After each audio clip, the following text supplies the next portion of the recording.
Pour vraiment être libéré, il faut juste comprendre comment le mental il fonctionne.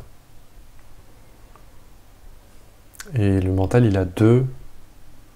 Quand je dis le mental, c'est vraiment pas les facultés mentales intellectuelles, qui ça sont pas du tout un problème, mais le mental en tant qu'identité, je.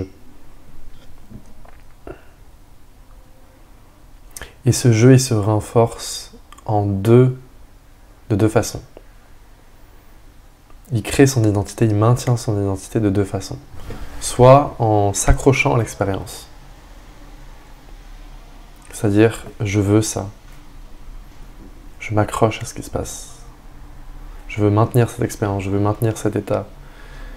Je veux garder cette personne, je veux pas qu'elle parte. Je veux maintenir ça.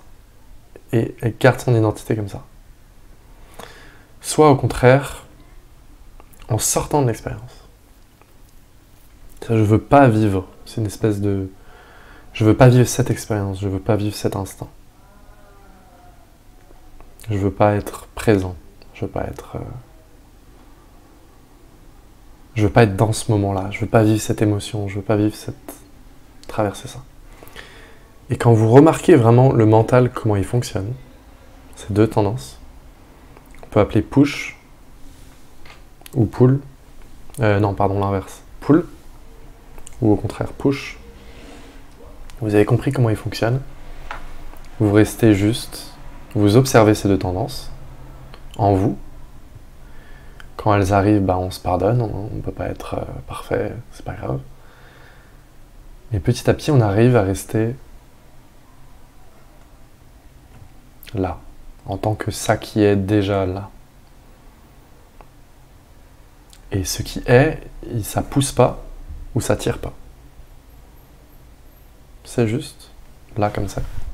Le mental ou le sens de notre identité, l'image qu'on a de nous-mêmes, elle va faire ses va-et-vient. Peut-être chez certaines personnes, c'est surtout du pull. Les gens peut-être très attachés à leur possession ou les gens très dans l'expérience, addicts à l'expérience. Ils sont vraiment dans le pull. Et dans beaucoup de... dans la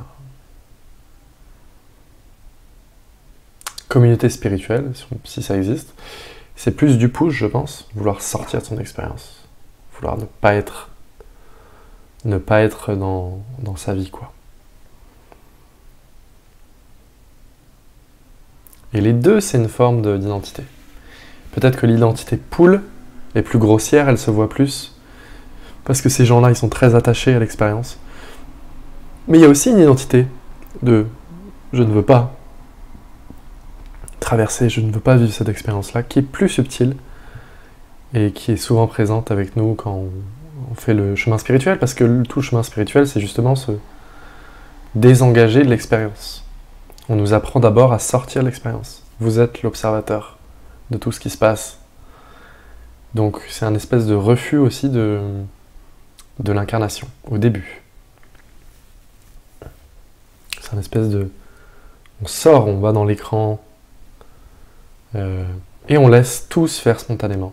Mais c'est du coup aussi un espèce de refus de l'expérience. C'est encore du mental un petit peu. C'est plus fin, plus subtil peut-être que le pull, mais c'est quand même un petit peu du mental. Et petit à petit, on se rend compte que même ça, même ce sentiment d'être l'observateur, séparé de ce qui est observé, c'est une illusion. Il n'y a que une chose. Il n'y a pas un objet et un sujet séparés. Les deux sont une seule chose. Donc quand les deux se réunissent de nouveau, on va dire ça comme ça, et ça se réunit de nouveau justement en acceptant l'expérience, en traversant l'expérience, en ne voyant aucune différence entre la pure conscience, on peut appeler ça le pur écran où rien ne s'est jamais passé, et ces objets-là, tout ce que vous voyez. Ça ne veut pas dire qu'il faut aller dans l'extrême inverse et du coup devenir attaché à tout ce que vous voyez, mais ce qui est, ça comprend aussi l'expérience.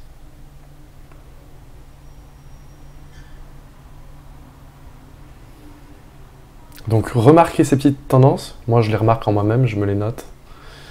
Et après, il ne faut pas se juger, pas se dire « oulala, j'ai encore fait de la merde, nan. » Juste on les note, Et la prochaine fois, on reste juste comme ça qui est. Et vous allez voir là où votre identité elle est. Vous allez très vite le voir. Si vous restez juste, sans rien faire, sans activer votre mental sur du push and pull, juste faire ce qui se passe dans le moment, sans y mettre l'identité, vous allez voir les endroits où vous êtes, où on est justement dans le refus de l'expérience ou l'addiction à l'expérience. Quand on peut juste relâcher ça, c'est comme l'inspiration et l'expiration, et bien il y a un espace entre les deux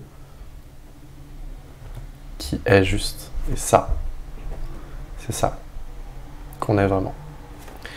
Voilà les amis, j'espère que cette vidéo vous aura plu, et je vous souhaite une bonne journée à tous.